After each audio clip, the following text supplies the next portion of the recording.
Cuando salgas del mundo corporativo te vas a encontrar contigo mismo y no vas a saber qué hacer. Cuando tú sales y eres independiente, no hay sistema, el sistema eres tú.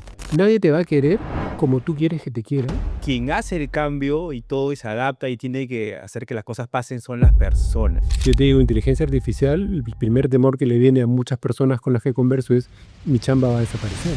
Yo hace muchos años ya la gente siempre le pregunta esto, ¿no? ¿Qué más importante? ¿El proceso o la herramienta? Tu negocio tiene un propósito y tiene un objetivo. Y la innovación, si la aplicas a ese propósito y a ese objetivo, entonces te va a generar el valor. Hola, bienvenidos al tercer episodio de nuestro podcast Líderes del Cambio.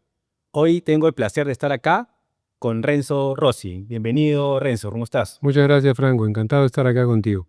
Igualmente.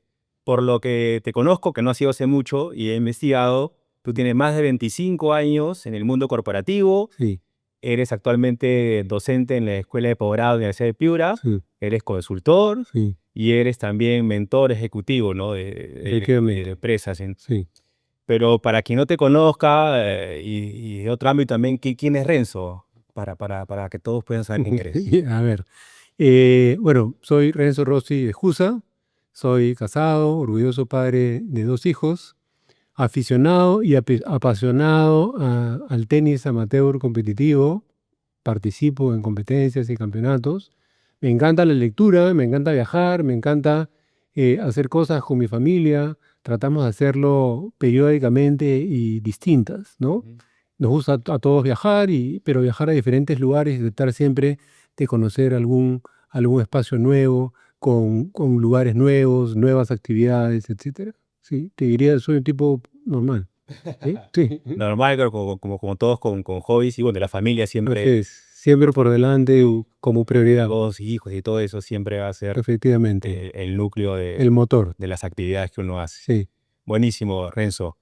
Bueno, para comenzar, como hablábamos, tienes más de 25 años en el mundo corporativo, ¿no? Y con mucha experiencia. Sí. Cuéntanos cuál ha sido en todo este recorrido, eh, primero tu experiencia que has vivido, ¿no? Un poco en todos estos años y cuál ha sido, porque siempre creo que hay antes y un después. Hay un momento en la carrera de uno, puede ser personalidad ya personal, profesional, pero finalmente todo se relaciona, como hablamos hace un rato antes de comenzar el podcast, y cuál fue ese punto de inflexión, o si hay más de uno, que hizo un antes y un después en tu carrera profesional o en tu lado personal, Renzo.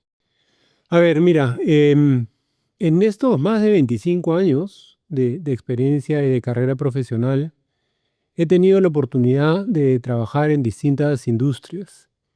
Empecé en la industria pesquera, luego me fui a tener una experiencia en la industria metalmecánica, después pasé a la industria tecnológica implementando ERPs y sistemas en empresas bien importantes en el Perú. Y después me fui al mundo financiero, ¿no? A las finanzas, digamos, y a la banca y finanzas universales, al banco de crédito, en donde tuve la oportunidad de trabajar 18 años en varias posiciones y funciones diferentes, te diría que como 15 o 16, para finalmente terminar mi experiencia en el mundo empresarial corporativo, en mi banco, que es la industria microfinanciera, en donde también tuve un par de funciones y responsabilidades bien importantes, ¿no? Entonces, he hecho un poco, te diría, de todo. Creo que la experiencia es bien versátil, distintas funciones, distintas responsabilidades, distintos lugares, distintos retos. Y para responder a tu pregunta, te diría 3. Son 3 los puntos que yo resalto en mi carrera profesional como puntos de inflexión o de crecimiento o de paso hacia un siguiente nivel. El primero fue mi primer trabajo, ¿no? El primer trabajo lo tuve a fines del año 96, inicio del año 97, y fue en la industria pesquera. Lo particular de ese trabajo fue que no era en Lima, ¿no? Es la primera vez que yo trabajaba, salía de mi casa, salía de Lima, me tuve que ir a vivir unos buenos meses a Trujillo, al distrito de Salaverry, al puerto, y trabajé en una empresa que lo que hacía era congelar pescado y hacer harina de pescado también, como asistente del gerente de producción. Y en ese momento, pues, no solamente me enfrenté a dificultades que te genera de por sí salir de una zona de confort que era mi casa, el trabajo, la universidad, sino que estaba absolutamente solo. Yo era responsable de lo que hacía, de lo que no hacía, si dormía, comía, salía, no salía, dónde iba, cómo enfrentaba los retos profesionales, la disciplina que tenía, los conocimientos y todo, ¿no? Estaba alojado en una pensión de un par de personas súper buenas que me alojaron en su casa, pero estaba solo. O sea, me abrían y cerraban la puerta, me daban de comer y el resto era absolutamente mi responsabilidad, Claro. ¿no? Entonces creo que ese fue uno de los puntos que yo recuerdo con más cariño como el primer punto de inflexión o primer punto de evolución, como le digo, hacia un siguiente nivel profesional. Claro, te hace madurar a la fuerza, ¿no? Un poco esa. Sí, a la fuerza, pero no por obligación, porque no fui por obligación yo, sino a la fuerza porque te enfrentas a situaciones Correcto. que el día anterior, estando en mi casa, yo no tenía, ¿no? Ujú. Y que a partir del día siguiente que llegué a Trujillo, me alojé en esta pensión, empecé a ver y tener que resolverlas y hacerme cargo de las consecuencias, sean buenas, regulares o malas. Ese fue uno. El segundo, que también recuerdo con mucho cariño y además es una de las cosas que yo considero que me conectó más con el core de un negocio, de una empresa, fue cuando tuve la experiencia de poder liderar un equipo comercial, ¿no? La venta, la colocación, la metodología, la disciplina. El equipo era muy grande, entonces teníamos metas diarias, semanales, quincenales, mensuales, estacionalidad por meses. Entonces, yo sentía en ese momento que, y además la posición así lo generaba, que mi responsabilidad le pegaba directamente al P&L, porque yo parte de los ingresos de la empresa los traía mi equipo, ¿no? Y mi liderazgo con ese equipo. Entonces, creo que ese fue otro punto de inflexión porque me conectó al core del negocio, ¿no? Finalmente, cualquier organización o empresa eh, tiene una parte comercial distinta, puede ser, en algunas cosas, vendes servicios, vendes sistemas, vendes algo, pero hay una parte comercial que te genera el ingreso en el P&L. Entonces, tener esa experiencia y esa conexión con el mundo real, por así decirlo, o por la columna, o con la columna vertebral de lo que una empresa genera, este, para mí fue algo que cambió absolutamente la visión que yo tenía sobre mi carrera profesional y sobre mi, digamos, caja de herramientas que después utilicé en las siguientes posiciones profesionales que tuve. Y la tercera es mucho más reciente y tiene que ver con la salida del mundo corporativo, que ha sido otro punto de inflexión, ¿no? En donde te encuentras, a mí me decía un buen amigo, como que fue una de las primeras personas con las que conversé cuando salí, me decía, cuando salgas del mundo corporativo te vas a encontrar contigo mismo y no vas a saber qué hacer. Y efectivamente, ¿no?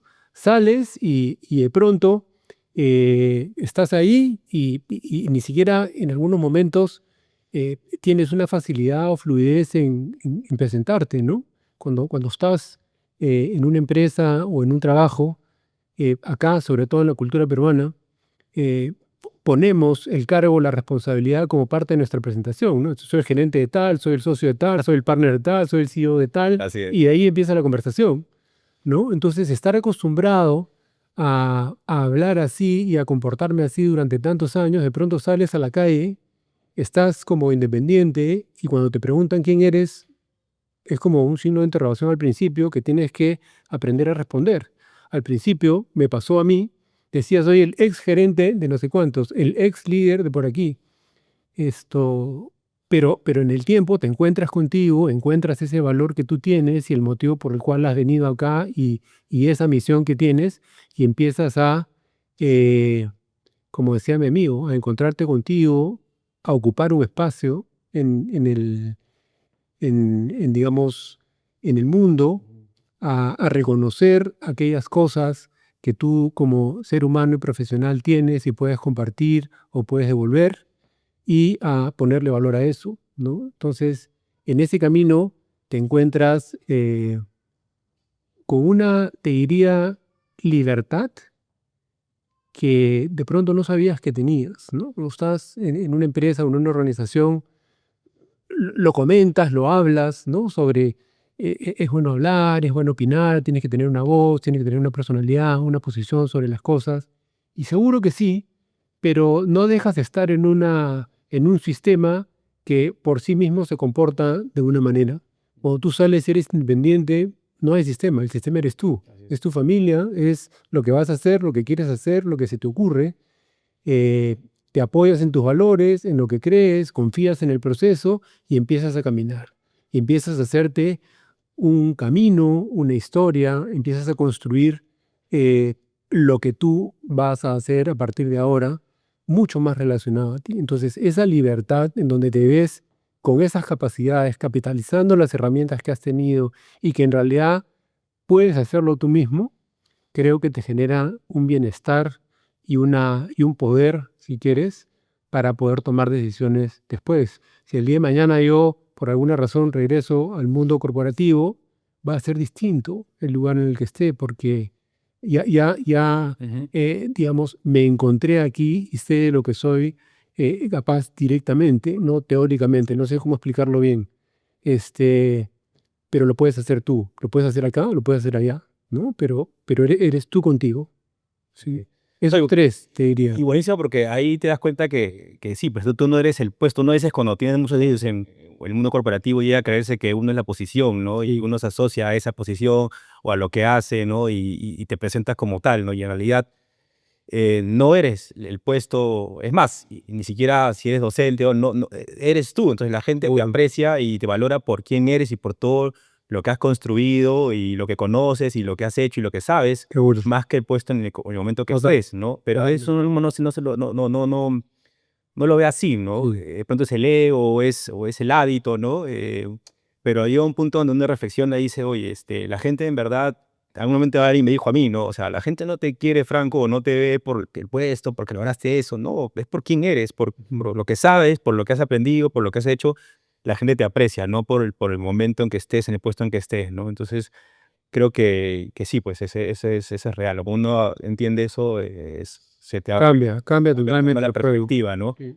Y mira, de casualidad, mira, justo hablando de conocernos más y que la gente conozca, no sabía que había estado primero en pesca, sí me parecía eso, entonces dije, yo también comencé en pesca, pero en gambeta nomás, no me fui yo Bien, tenía que manejar, estaba practicante y manejaba hasta, a veces dice, estás loco, me decían, pero ¿qué te vas hasta a practicar en mi casa? Más gastaba en gasolina que en mi ya, doble practicante. seguro. Igual me Y yo pasó a olía mí, pegancho, a todo el día. tenía que ir a la universidad en la tarde, noche, y les teniendo vivir todo mi carro. Y decía, ¿por qué haces eso? Sí, Pero yo sabía que era por algo, ¿no? Para seguro, aprender, para crecer y seguro, todo, ¿no? seguro. Pero bueno, sí, sí, muy interesante, Renzo. Ahora que hablas de los roles y de que te aprendes a querer, yo hace poco escuchaba algo que me hizo bastante clic y es como que la situación le pone palabras a lo que tú pensabas y tú dices eso es, ¿no? Y, y lo he cogido porque a partir de ahora es un aprendizaje bien fuerte para mí y es, nadie te va a querer como tú quieres que te quieran, Ujú. nadie te va a querer como tú quieres que te quieran. ¿Por qué? Porque ese es tu trabajo. Tú te tienes que querer a ti como tú quieres que te quieran para que otro vea eso y quiera lo que tú puedes ofrecer como valor. Ujú. Pero si pones eso en función de otra persona, te vas a frustrar toda la vida, sea con tus hijos, con tus hermanos, con tu pareja, en un rol, con tu jefe, compañeros de trabajo. No estoy hablando de querer una relación sentimental, estoy hablando de cómo te valoras, de cómo te quieres Sí. tú y cómo te percibe el mundo y cómo te percibes tú ante el mundo, ¿no? Y nadie lo va a hacer por ti, ese es tu trabajo. Sí, hay un poco lo que es lo de la famosa ley de la atracción, ¿no? Uno atrae Ujú. lo que es, ¿no? Exacto, Entonces es muy cierto, ¿no? Somos energía y atraemos lo que somos y primero uno tiene que estar bien con uno mismo para poder estar bien con los efectivamente, demás, ¿no? tal cual. Y regresando un poco ya al tema has hablado de, mira, interesante, has estado en muchos roles, hablando de roles Sí, distintos, sí, sí. has tenido que liderar y hacer que se adapten, ¿no? A los cambios que tenías que hacer como líder. ¿Qué estrategias son las que tú has usado o como líder en los roles que te ha tocado más relevantes o qué solías hacer para poder generar el cambio? ¿Y cuál fue el reto más fuerte que tocó tener, ¿no? Te lo voy a decir como en desorden y es lo que he aprendido, ¿no? En un continuo. Por una parte, creo que lo más importante cuando tú vas a enfrentar o vas a embarcarte en un proceso de transformación o cambio es tener pero muy claro, estratégicamente hablando, para qué estás haciendo ese cambio, ¿no? Y acá podemos hacer una división como en dos dimensiones. Una primera que tiene que ver con algo mucho más literal, narrativo, escrito, eh, no sé cómo llamarlo de repente, declarado, ¿no? El propósito, quiero tener una empresa que sea sostenible en el tiempo, quiero tener una empresa que sea innovadora, quiero tener, o que mi empresa sea tal, X, Y, Z, ¿no? O sea, tú lo vas a escribir y vas a poder anunciarlo y contarlo de esa manera. Y esa es una parte. Entonces, eh, claridad estratégica en eso y después la parte mucho más concreta u objetiva que tiene que ver con números. Si tú tienes claro para qué lo estás haciendo y has podido declarar esta parte, vas a poder traducirlo en, ya, por decir algo, quiero ser una empresa que X, Y, Z. Ujú. Perfecto. Ese, ese propósito o esa declaración, ¿cómo le va a pegar a tus resultados? Si hoy día ganas uno, cuando llegues allá o en ese camino, ese uno ¿en cuánto se va a multiplicar? ¿En 2? ¿En 3? ¿En 7? ¿En 10? ¿No? Lo tienes que tener claro también. Y no va a haber una exactitud. Eso va a formar parte de tu visión. Y empiezan los enunciados en donde combinas eso. Tengo el propósito tal que va a hacer que en los siguientes 3 o 4 años la empresa se multiplique por 5. Está redondo, ¿no?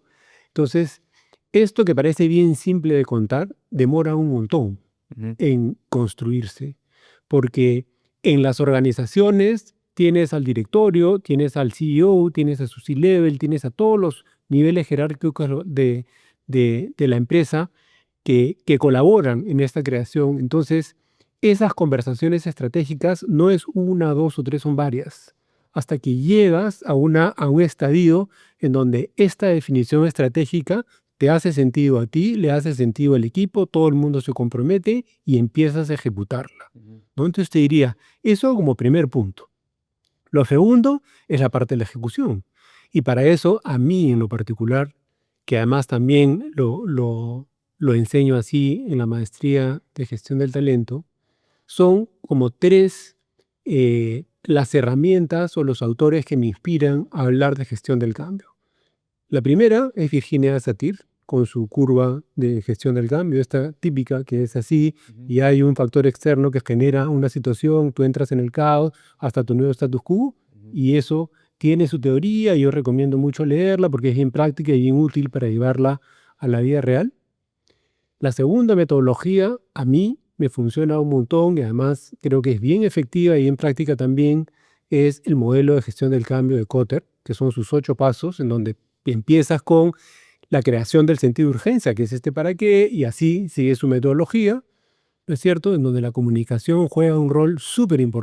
súper importante Ujú. para la organización y quién lo comunica y cómo lo comunica también, ¿no? Entonces, ahí tiene sus cosas que son sumamente útiles y prácticas para poder implementar, que no es solo teoría, es bien fácil de encontrar los elementos en el contexto y en la empresa para poder aplicarlos y que te generen un resultado. Y el tercero es William Bridges, que él habla de cuál es el efecto del cambio en una situación, en una organización, y te lo divide en dos. El cambio per se, en donde te define el cambio del propósito, el cambio del procedimiento, del sistema, del proceso, del organigrama, Claro. de la sede central en donde vas a trabajar, de tu modelo de negocio, de lo que tú quieras. Acá está la parte objetiva que tú puedes describir en un PowerPoint y explicar desde el punto de vista intelectual o lingüístico, ¿no?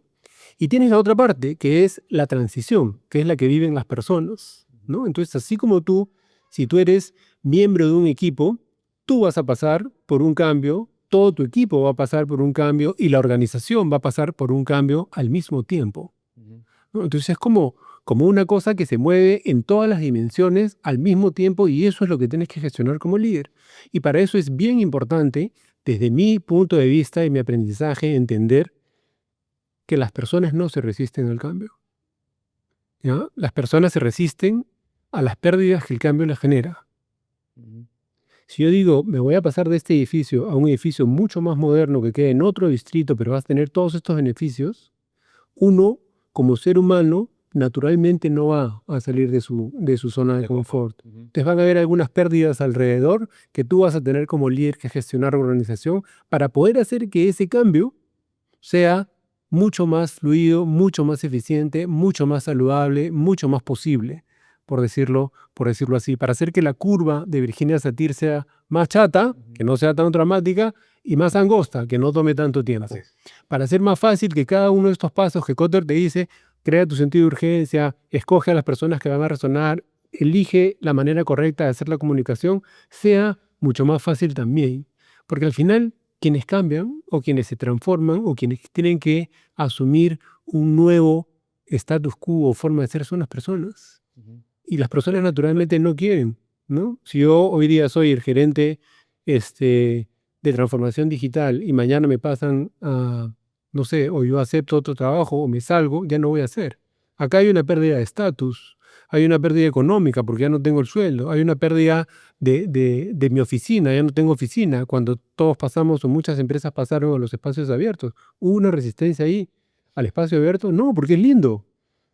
Yo tenía una oficina, tenía una planta y tenía un cuadro y tenía la foto de mi familia ahí. Ya no la voy a tener. ¿Y ahora qué voy a hacer? Claro. Y eso que parece, Tú haces el te hábito. habitúas, ¿no? Entonces, y eso que parece a veces tan material o tan poco importante, termina siendo el dolor que hace que tú te opongas o le busques un argumento para no hacerlo. Consciente e inconscientemente te va. Consciente o inconscientemente, efectivamente, ¿no? Entonces, así, ¿no?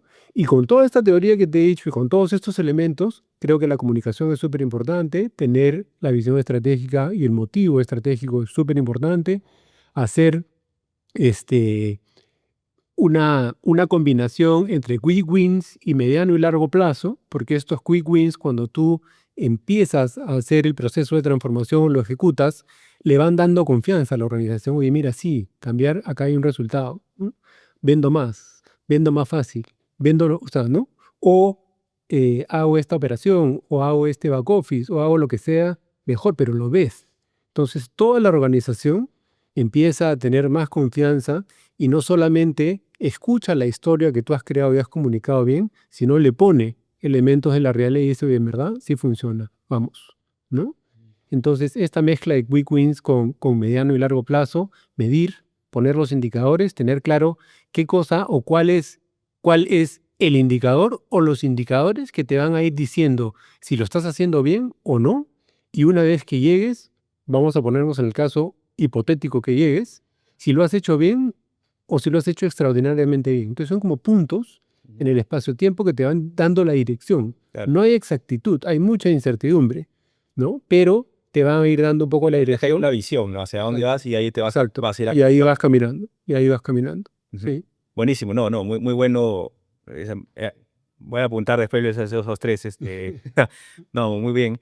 Eh, y claro, tú has hablado, ¿no?, de la metodología, la estrategia, y has entrado un poquito a lo que te quería preguntar ahora, que es hablaste de visión estratégica, ¿no?, de comunicación, porque claro, finalmente, como tú bien dices, quien hace el cambio y todo y se adapta y tiene que hacer que las cosas pasen son las personas, Seguro. ¿no? Entonces, si el talento no es el idóneo, si la gente no está comprometida, o sea, es un mix, ¿no? No va a funcionar. Entonces, ¿cuáles dirías que son esas competencias que debe tener un líder que quiere generar un cambio? ¿Cuáles son esas competencias principales que debe tener para lograr impactar y generar cambio?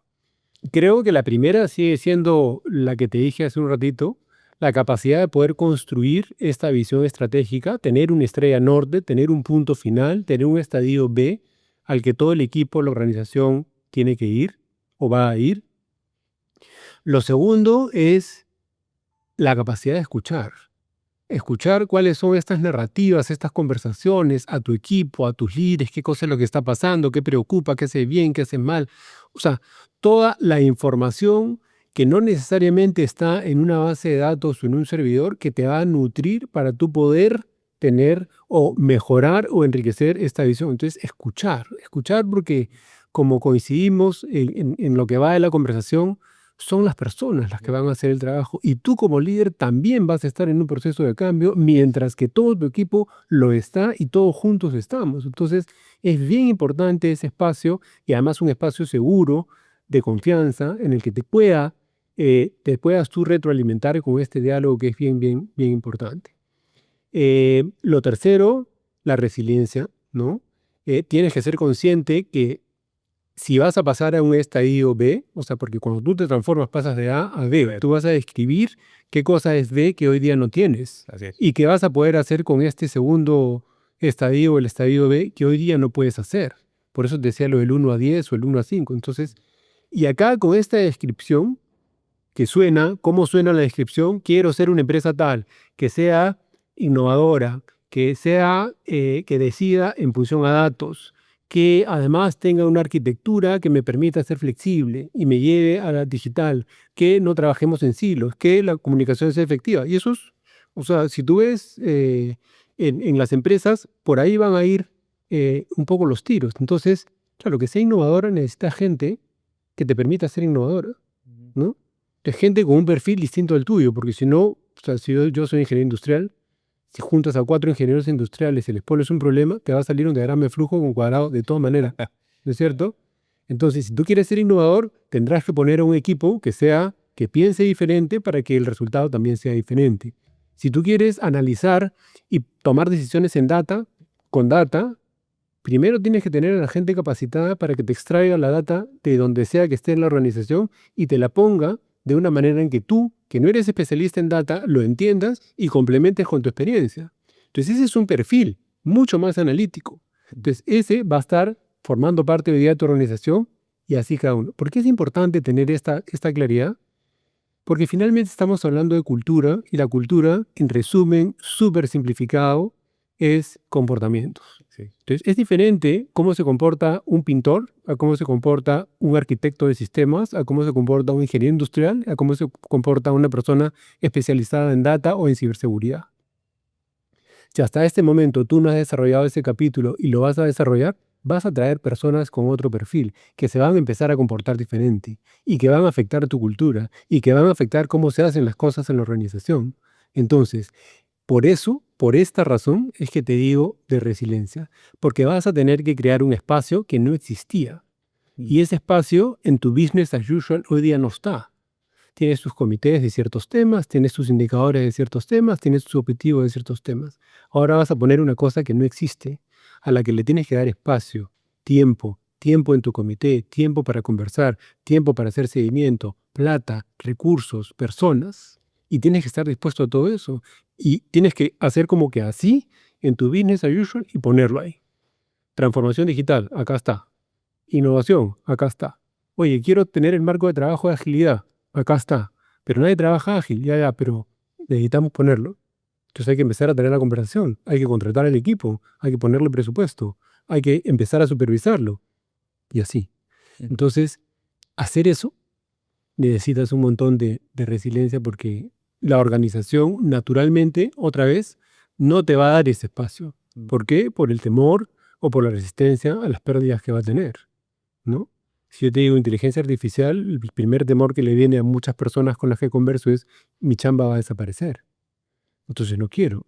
No, eso todavía está empezando. No, eso ahí nunca va a reemplazar al ser humano. Entonces, ¿no? Se hace esa dificultad. Entonces te diría resiliencia como tercera. Como cuarto, indicadores. Tienes que tener un mapa estratégico que te vaya diciendo cómo es que estás yendo, bien, regular, mal, qué ajustas, dónde ajustas, ¿no? Y lo quinto, y por lo tanto no menos importante, sí una cultura de mucha retroalimentación de tu equipo hacia ti, de cómo está ocurriendo, ¿no? La transformación, porque es algo nuevo que nadie ha vivido y que todo el mundo o sea, todos en la organización lo van a construir y necesitan mucha comunicación para poder ajustar y arreglar las cosas si es que se desajustan oportunamente. Buenísimo, buenísimo. Concuerdo mucho contigo. Y justo hablando de esa última competencia que hablas, has respondido un poco entre lo que has conversado, pero de manera específica para ti, cómo manejas la resistencia al cambio, porque en todo este tema, este ámbito de cambio, va a haber gente que se va a resistir, ¿no? Has hablado un poco de las competencias, que claramente de esas competencias está la capacidad de poder manejar eso, pero de manera concreta, ¿cómo tú manejas la resistencia al cambio en tus equipos? ¿O cómo lo has manejado siempre? Como te digo, siempre no, porque empecé no sabiendo y he aprendido en el tiempo y creo que ahora enfocarme en las pérdidas que va a tener la persona y poder de pronto atender algunas facilita mucho, ¿no? Si voy a cambiar de lugar de trabajo y eso va a generarme un cambio importante a mí, como te decía yo, lo de la oficina, entonces me enfoco en eso, ¿no? O sea, valido eso. Oye, tú no vas a tener oficina, no vas a tener maceta, no vas a tener fotos, ¿no? Pero vas a poder trabajar en cualquier piso del edificio o en cualquier zona del espacio, vas a tener un horario flexible, vas a poder manejar tus tiempos. Entonces, haciéndote a partir de, efectivamente, tienes una pérdida, validamos que tienes esta pérdida, está bien, y de repente no la vamos a poder atender o reemplazar, o sí, dependiendo de la situación, llevarte a mirar el beneficio que vas a tener producto del cambio y cómo eso va a hacer que tú estés o mejor pagado, o te sientas mejor, o tengas una mayor responsabilidad, o haya un atractivo. O sea, vender ese puede decir el costo-beneficio de Sí, decisión, ¿no? siempre hay un costo-beneficio, ¿no? Pero hay gente que igual, de pronto, a pesar de eso, no va a sentir que es un beneficio. Porque se lo trata de explicar de acá. Entonces yo te digo, mira, Franco, nos vamos a mudar y ahora vamos a hacer el trabajo 100% virtual y qué sé yo, ¿no? Entonces tú, te lo estoy explicando de cabeza a cabeza. Entonces tú me decís, sí, sí me hace sentido, pero por alguna razón no lo vas a hacer. Te debe haber pasado en algún ámbito de tu vida, ¿no? Oye, yo sé que comer de esta manera me hace daño, pero sigues comiendo. Entonces acá lo has entendido, pero hay algo en ti que no está permitiéndote que lo logres. A eso me refiero con las pérdidas. Entonces sí, vamos a ir para allá y yo sé que tú estás preocupado por tal, tal y tal. De estas tres, estas dos las vamos a poder reemplazar con esto. Esta no, pero vas a tener esta otra cosa. Esa es la conversación que hay que tener y que en mi experiencia funciona muy bien. Claro. No la explicación, porque la explicación la entienden todos, pero si estamos en un momento en la historia de la humanidad en donde todos sabemos leer, escribir, entender, hablar y todo, y no se ejecutan las cosas, ¿por qué? O sea, claramente no es por un tema racional. Es más emocional, ¿no? Creo yo que es más emocional, y esa parte emocional, como dice Rich, tiene que ver con la transición y con tus pérdidas. Y que si gestionas eso va a ser mucho más fácil lo otro. Perfecto. Sí. Y a ver, tomando un poco esto, ¿no? ¿Qué papel juega la innovación y la tecnología en los cambios, ¿no? ¿Qué tan importancia tiene, ¿no? Para generar un cambio? ¿Cuál es el papel actual que crees que tiene la tecnología e innovación? A ver, yo creo que tanto la innovación como la tecnología son un medio para lograr un fin, ¿ya? Bueno, Y lo que tienes que tener claro es cuál es ese fin, que es el estadio B o hacia dónde estás yendo.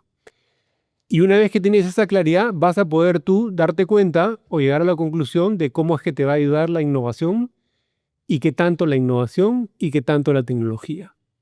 En el capítulo de la tecnología, yo siempre digo y sostengo, si la tecnología no termina haciéndote la vida más fácil a ti, entonces no es algo bueno, ¿no? No es algo que te va a sumar, no es algo que te va a agregar valor. Si te la complica, mala jugada, ¿no? Lo mismo sucede con la innovación. Cuando innovas, cuando quieres ir hacia un lugar o quieres tener algo que hoy día no tienes, ¿no? Y eso tiene un riesgo. Entonces es como tu portafolio de inversiones. Y empezamos. Mejora continua, mejora profunda, innovación. Mejora continua, bajo riesgo. Mejoras un procedimiento, mejoras un proceso, mejoras una actividad dentro de un equipo, mejoras una reunión, mejoras la comunicación, mejora continua.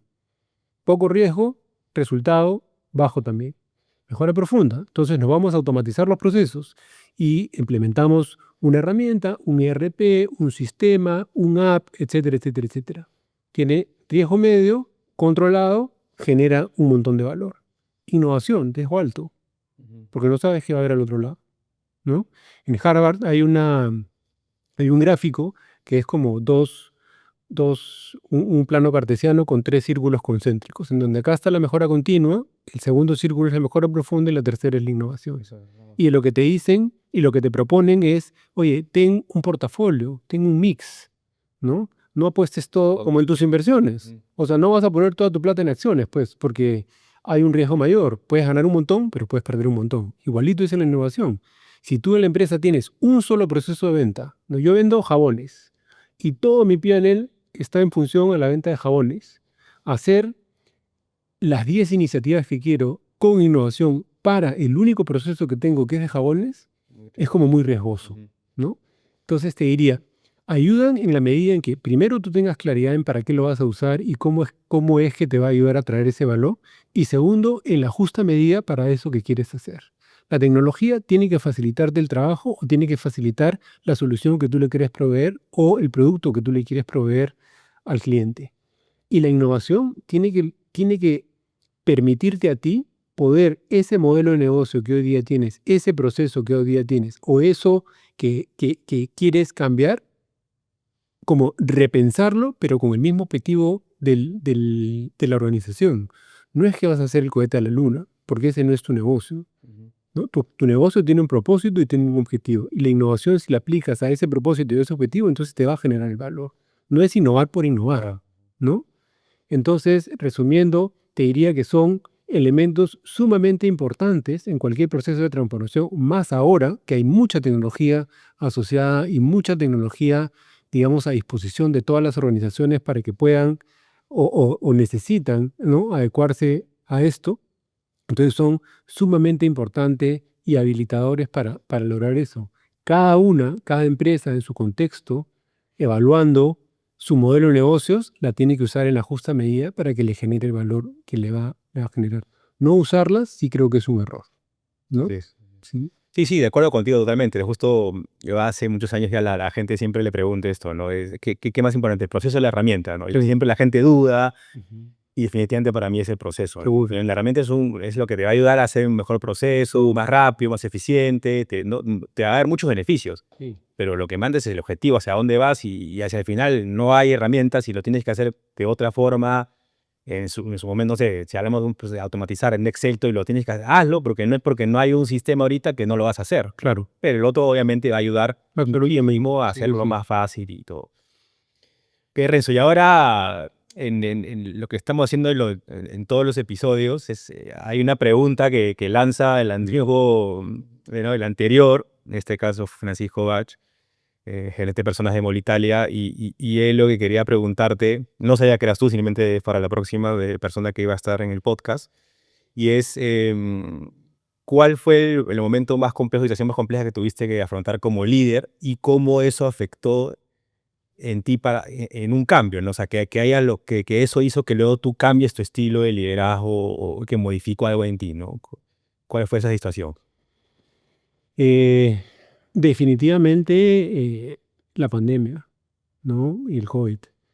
Yo en ese momento trabajaba en el mundo corporativo, estaba en mi banco, si es que ven en mi perfil, van a ver que en estos años estaba en mi banco y tenía la responsabilidad de la gestión de personas.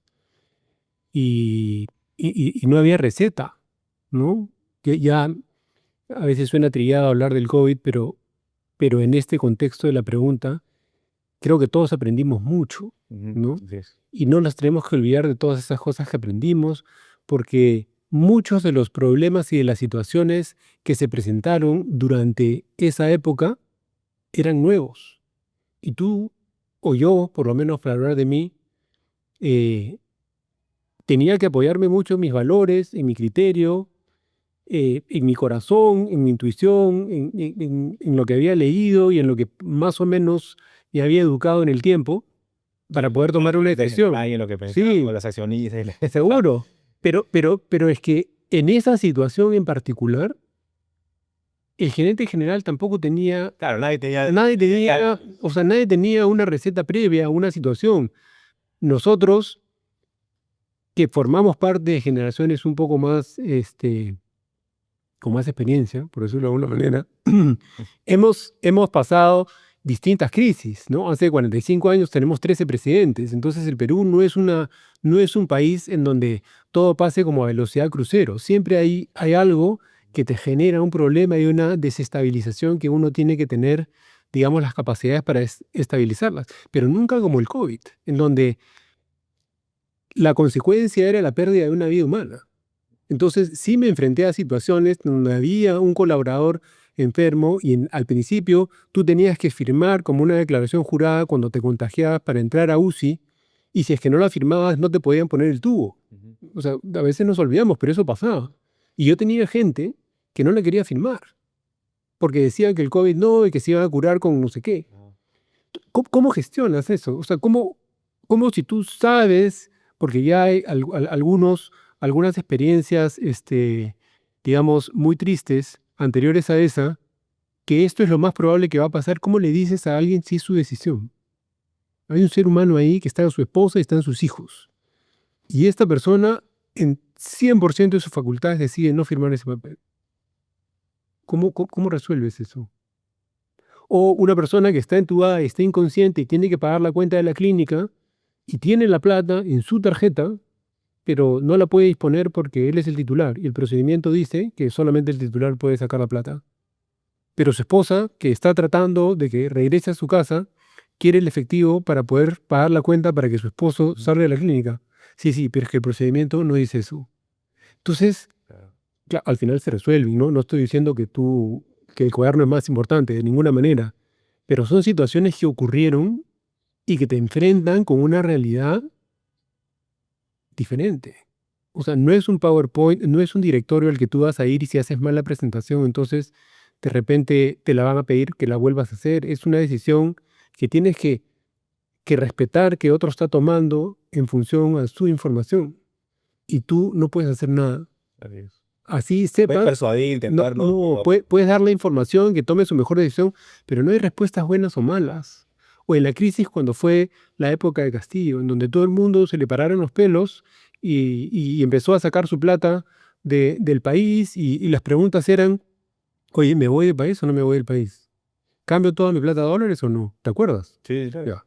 Con muchos amigos míos dicen, me voy a... Por eso, Ah, muy bien. vendo mi casa o la dejo y veo si después la vendo. Me voy a Canadá, me voy a Estados Unidos, me voy a Australia, me voy a España. Paso la plata de Estados Unidos. ¿La paso toda o un poco? ¿Cambio dólares o no? Nadie tenía la receta tampoco, ni la... No habían respuestas. Ujú. No habían buenas o malas. Era decisión de cada uno, eh, responsabilidad de cada uno, y tú como líder tenías que lidiar, valga la redundancia, con ese nivel de incertidumbre y no de conocimiento, porque si solamente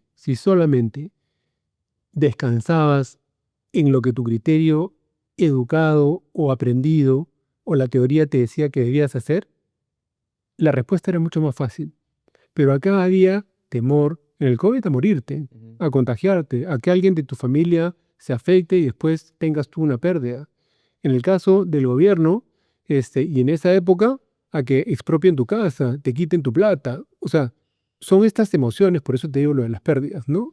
Las que al final determinan un comportamiento y eso es lo que tienes que lidiar. Entonces, para responder a la pregunta, cuando hay crisis de ese tipo, tienes la oportunidad como líder de aprender que lo que tienes o lo que debes priorizar en una situación de esa manera es cómo se sienten las personas de tu equipo. De repente no vas a poder hacer nada. Nosotros salíamos con micrófono abierto en mi banco a escuchar a la gente. Y hubo gente que se puso a llorar, o sea, porque no estaba muy afectada, pero no podías hacer nada. Pero solo ese espacio seguro en donde tú puedes decir lo que piensas o manifestar tu temor ya es un bienestar para toda la organización, ¿no? Transparencia, ¿no? Sí, en donde salgas a decir no tengo idea de cómo voy a resolver esto. Lo que sí es que confíe en mí porque lo voy a resolver de todas maneras. Lo he resuelto hace 40 años. Lo veré en el tiempo, pero el propósito sigue siendo el mismo, los valores siguen siendo los mismos, la ruta es para allá, así que para allá vamos. Entonces, eh, yo creo que eso es muy valorado, ¿no? Y esa conexión humana es el principal aprendizaje que en mi experiencia he tenido la oportunidad de digamos, absorber a partir de estas crisis que hacen que las personas se vuelvan bien humanas, ¿no? Buenísimo, buenísimo, Renzo. Sí. Que justo vemos lo complejo que es ser un líder, ¿no? A veces mucha gente dice, yo quiero ascender, todo, quiero ser gerente, quiero ser director, todo, ¿no? Pero hay una responsabilidad fuerte cuando uno tiene ese rol, ¿no? Donde hay que tomar decisiones y muchas veces son complejas, ¿no? Y la gente espera que uno tome la mejor decisión posible, ¿no? Que los subordinados o la gente que está en la compañía. Seguro. Y hablando justo de eso, para ir cerrando, ¿qué le recomendarías tú a una persona que quiere ser un líder del cambio? ¿Qué le dirías? Mira, yo soy creyente de que todos nosotros como personas, como seres humanos, tenemos una responsabilidad absoluta con nosotros mismos, casi moral, te diría, con trabajar en nosotros para tratar de lograr siempre ser la mejor versión de cada uno y eso ponerlo al servicio Además, de los demás. Entonces, yo creo en eso. Entonces, partiendo de eso, les diría a los que recién están empezando que trabajen en ellos, que inviertan en la parte de conocimiento académico, en la parte emocional, en la parte espiritual, en la parte nutritiva, que se alimenten bien, en la parte que duerman sus horas. O sea, uno tiene que cuidarse. bienestar integral. Sí, en ese bienestar integral de cada una de las personas para que lo puedan devolver en el momento que lo consideren así a los demás. Eso les diría. Totalmente de acuerdo contigo, Renzo. Sí, Y para cerrar, sí. ¿qué ahora tú le preguntarías a nuestro siguiente invitado o invitada del siguiente episodio? ¿Qué pregunta le harías? A ver, que nos puedan recomendar o que puedan compartir con nosotros, toda tu audiencia y todos los que te escuchan, aquellos tips o consejos que les permiten ser coherentes con ellos mismos en una situación y en un contexto en donde muchas veces te empujan o tú te sientes empujado a actuar de una manera con la que normalmente no lo harías si fuera solo tu decisión. Buenísima, buenísima. Y no estoy hablando de cosas malas ni legales, sino simplemente de no estoy de acuerdo con eso, ¿cómo hago para tener coherencia con eso, con lo que no estoy de acuerdo, sin generar pues un problemón, ¿no? Sí, no, buenísima pregunta y uy, muy debatible y creo que muchos han pasado por eso. Justo hace un rato un amigo mío de nivel directivo de una empresa acaba de salir justo por no tener, porque a veces pasa que a pesar de, ¿no? Puedes conversar todo, pero no había una coherencia, no se sentía cómodo entre lo que la empresa, la cultura y lo que él esperaba. Entonces puede llegar inclusive a Seguro. esos niveles. Digo, si no hay ese Oye, fit, ese si no hay ese y, fit, y como dices, hasta qué punto uno pues no va a lidiar con algo que de pronto no va con tu forma de pensar o tus creencias o tus valores, ¿no? claro. Pero bueno, buenísimo, ya esperemos que responde nuestra siguiente invitada. Así que nada, muchas gracias Renzo por haber Sí. estado acá. A ti las gracias, encantado y la verdad es que ha sido una conversación que se ha pasado al toque. Sí, la verdad que Nada, ojalá sea de valor para todos los que te escuchan. buenísimo. Gracias Renzo. Listo, gracias.